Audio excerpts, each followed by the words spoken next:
Para introduzir o tema do planejamento por cenários, vou primeiro lhe contar uma história real, a história deste mapa. Vocês o reconhecem? É um mapa da América do Norte, feito na época das Cruzadas Espanholas. Só que tem algo de estranho nesse mapa. A Califórnia, como podemos ver aqui, é representada como uma ilha. Havia uma série de mapas desta forma, pois, após o primeiro ser feito assim, os seguintes tomavam isto como certo. Mas como este erro foi acontecer da primeira vez? Alguns exploradores chegaram à Califórnia pelo sul do estado, subiram um rio, porém não chegaram à sua nascente norte. Outros exploradores chegaram pelo norte, navegaram ao sul e também não encontraram a nascente do rio em que estavam.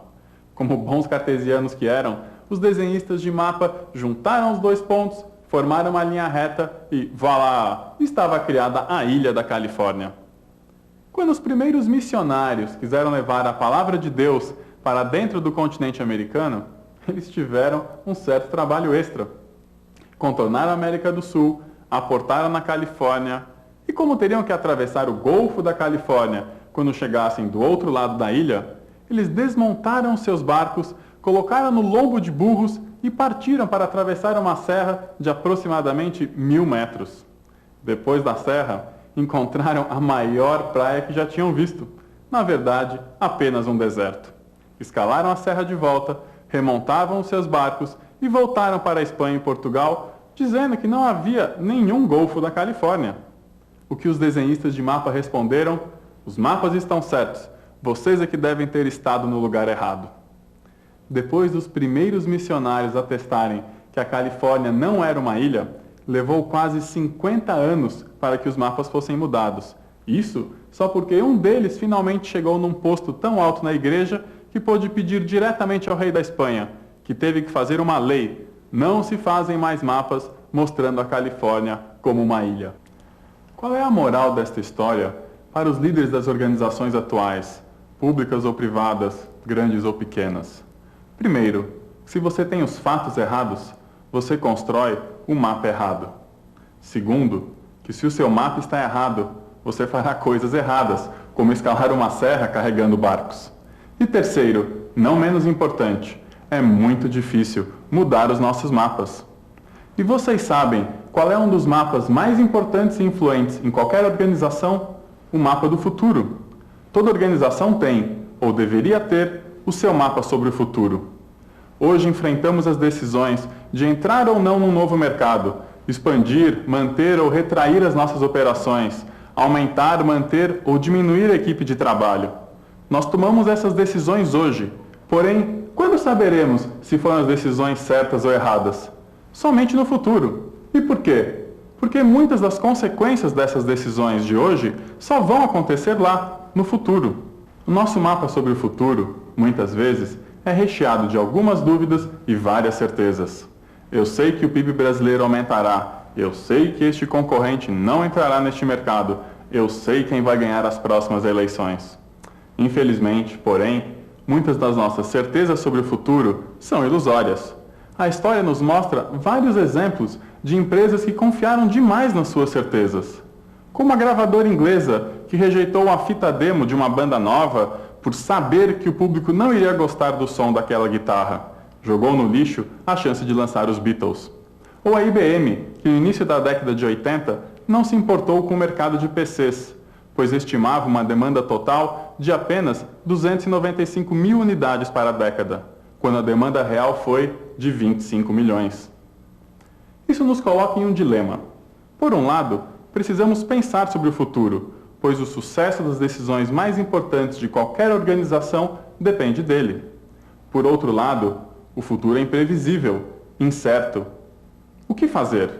Ficar parado, esperando as coisas se resolverem, para daí então tomar nossas decisões, não é possível. O planejamento por cenários é a solução para este dilema.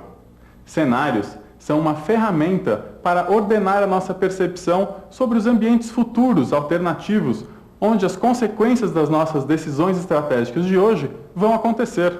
Cenários nos ajudam a colher os fatos certos para construirmos bons mapas sobre o futuro. Mais do que isso, cenários abrem os nossos olhos para as incertezas, permitindo que os nossos mapas evoluam ao longo do tempo. Apresentarei a seguir as principais características do planejamento por cenários, citando vários exemplos práticos e a metodologia sobre como você pode desenvolver cenários para o seu futuro. Como vocês verão, planejar por cenários é importante para todas as organizações, de todos os tamanhos e de todos os setores da economia. Planejar por cenários é, em primeiro lugar, pensar de fora para dentro. O que isso significa? Dentro da sua organização, você tem grande influência sobre o que acontece. Agora, fora da sua organização, digamos, no seu setor, você tem uma influência menor. Crescimento do mercado, comportamento dos clientes, da concorrência, dos fornecedores, muitas coisas acontecem sem a menor intervenção da sua organização. Indo mais além, no macroambiente, existem questões políticas, econômicas, sociais, tecnológicas e ambientais que sua organização tem uma influência praticamente nula. Planejar por cenários é reconhecer os elementos externos à sua organização que muito influenciam seu futuro, elementos sobre os quais sua organização tem pouca ou nenhuma influência. Cenários não são predições sobre o futuro, mas sim hipóteses. Hipóteses que nos levam à reflexão e à ação. Planejar por cenários significa se perguntar: e se isso acontecer, o que eu deveria fazer? No início dos anos 80, a equipe de cenários da Shell descobriu que era plausível pensar que o comunismo poderia um dia acabar. Suas pesquisas mostravam sinais de que a União Soviética não tinha mais a mesma força interna. Como uma parte significativa das reservas energéticas mundiais se encontravam em solo soviético, caso o comunismo acabasse, a oferta de petróleo e gás natural aumentaria muito em todo o mundo e o preço do petróleo certamente cairia drasticamente. Eles então desenvolveram um cenário mostrando como o fim da União Soviética seria possível, estimando que o preço do petróleo se reduziria a mais de 50%. Os executivos da Shell ficaram enfurecidos. Eles estavam tomando decisões cruciais para a companhia, acreditando que o preço do petróleo subiria ainda mais. E, de repente, alguém chega falando que o preço poderá cair à metade? Acharam a história um absurdo. Mas, como aquilo era apenas um cenário, não uma previsão do futuro, foram forçados a pensar: se isso acontecesse, quais seriam as implicações para a Shell? O que a Shell deveria fazer? Com este exercício, eles aprenderam coisas muito importantes. Perceberam que se o preço do petróleo realmente caísse, dessa forma, tão drasticamente, o petróleo se tornaria uma commodity. Assim, o trading, o comércio, seria muito importante e a Shell não tinha nenhuma experiência nisso. Perceberam também que os custos de operação das plataformas precisariam ser muito menores. Não importaria tanto ter a plataforma operando rapidamente para começar a faturar logo. Um custo baixo de operação era o essencial. Montar uma equipe especializada em trading e investir em pesquisas para reduzir o custo de operação das plataformas pareciam decisões inteligentes. E a Shell, mesmo sem acreditar que o comunismo poderia realmente acabar, resolveu dar os primeiros passos. À medida que o tempo foi passando e os sinais do fim do comunismo foram aumentando, como a ascensão de Gorbachev no governo, eles foram aumentando seus investimentos nessas ideias, evitando fazer os negócios com petróleo a um preço muito elevado. Quando, finalmente, o comunismo acabou, todo o mercado de petróleo foi pego de surpresa. O preço realmente despencou e praticamente todas as empresas perderam muito, mas muito dinheiro. Menos a Shell. Enquanto as outras empresas marcavam reuniões de emergência para decidir o que tinham que fazer, a Shell já estava vários passos à frente. Ela não só sabia o que seria necessário, ela já tinha feito muita coisa. Como resultado deste exercício de planejamento por cenários, em poucos anos, a Shell subiu vários postos no ranking competitivo deste mercado de petróleo. Cenários são hipóteses, não predições. O que importa são as reflexões e as ações que eles provocam. A história da Shell mostrou a importância de se considerar um cenário desafiante para a organização. Porém, o fim do comunismo não foi o único cenário considerado. No planejamento por cenários, devemos sempre considerar vários cenários alternativos e não um único cenário. Veja o exemplo desta empresa automobilística. No início dos anos 80, nos Estados Unidos, ela se perguntou: Qual será o carro de sucesso nos anos 90? São vários os anos entre a concepção e o lançamento de um novo carro. Assim, eles precisavam aprender sobre o futuro para decidir o que fazer. Na exploração das principais incertezas sobre o futuro, descobriram que as duas mais importantes eram o preço do combustível, eles não sabiam se seria caro ou barato, e os valores dos consumidores americanos, se os consumidores teriam valores neotradicionais, preocupando-se com o que o vizinho pensaria sobre o carro deles, ou se os consumidores teriam valores interiores, preocupando-se não com os vizinhos, mas se eles se sentiriam bem dentro do carro. Essas duas variáveis, combinadas, geraram 4 cenários, e cada cenário trazia desafios diferentes para a empresa. Em um deles, os consumidores teriam valores interiores e o preço do combustível seria caro. Os carros de sucesso seriam os carros menores. Em outro, de valores neotradicionais e combustível barato, os carros de sucesso seriam os carros possantes. Tendo explorado esses diferentes futuros, a empresa pôde decidir, com muito mais consciência, onde deveria investir. Aqui temos um outro exemplo, dessa vez de uma pequena vinícola da Califórnia.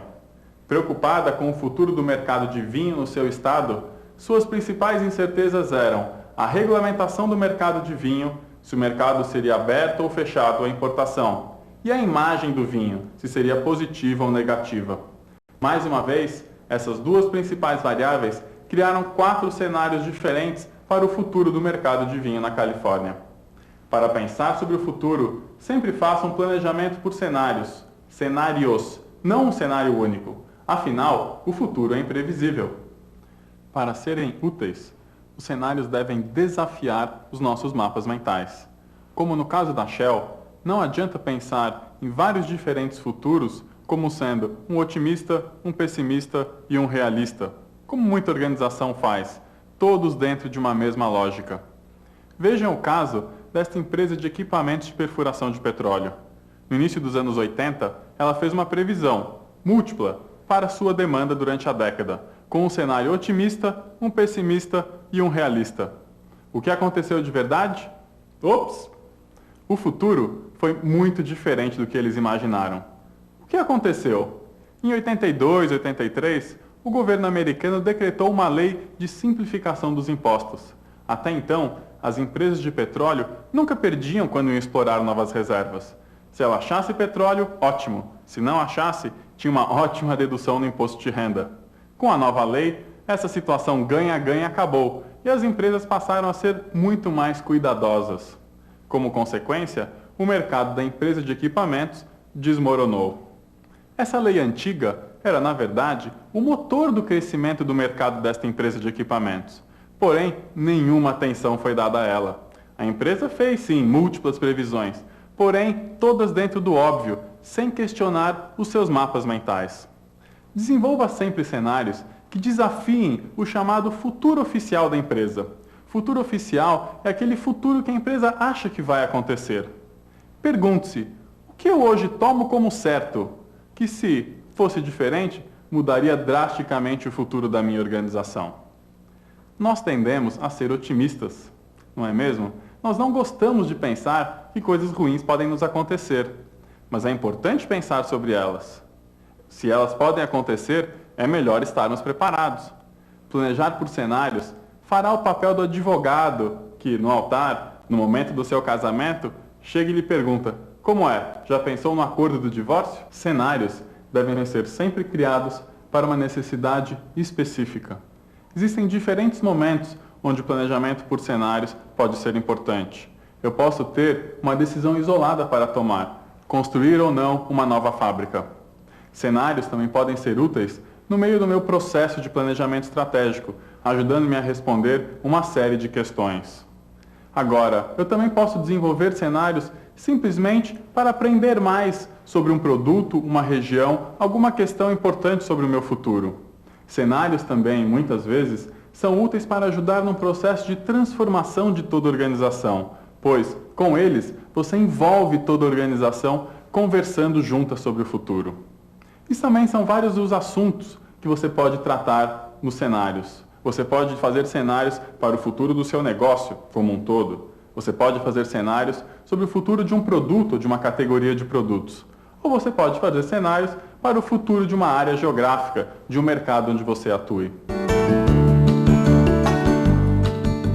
Como você pode desenvolver cenários para a sua organização? São 8 os passos da metodologia de construção dos cenários.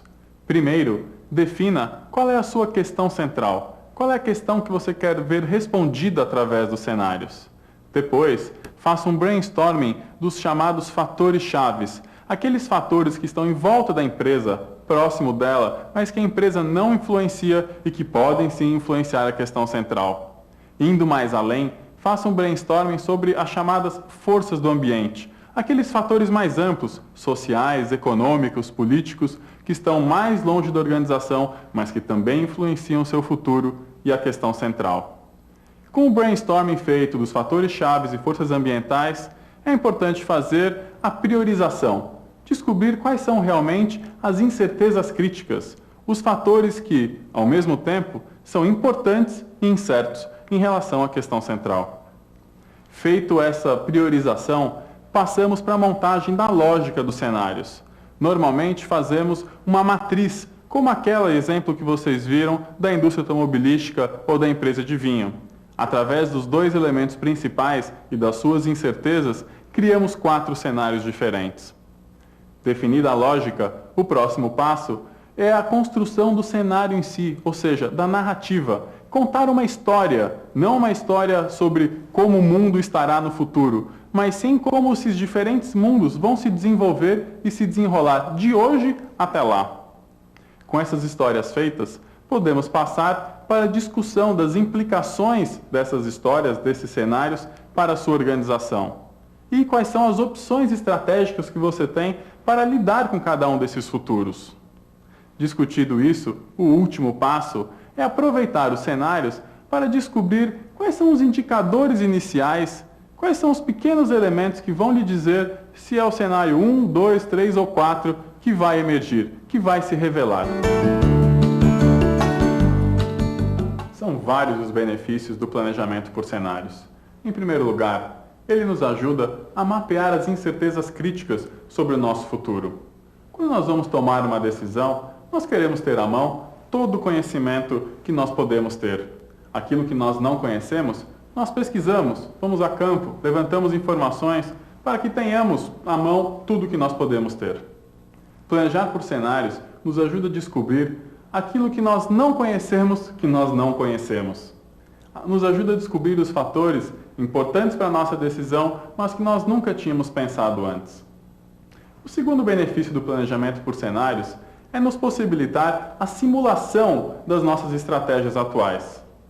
Quando uma empresa projeta um avião, antes de colocá-lo no ar, ela testa o avião num túnel de vento. O que isso significa? Significa testar o avião nas condições ambientais, de pressão, temperatura, o vento, que o avião depois, quando estiver realmente em operação, vai enfrentar. Cenários são um túnel de vento para as nossas estratégias. Por quê? Cenários nos mostram quais são as diferentes condições que as nossas estratégias de hoje vão ter que enfrentar no futuro. Em terceiro lugar, planejar por cenários nos permite elaborar estratégias resistentes. O que eu quero dizer com isso?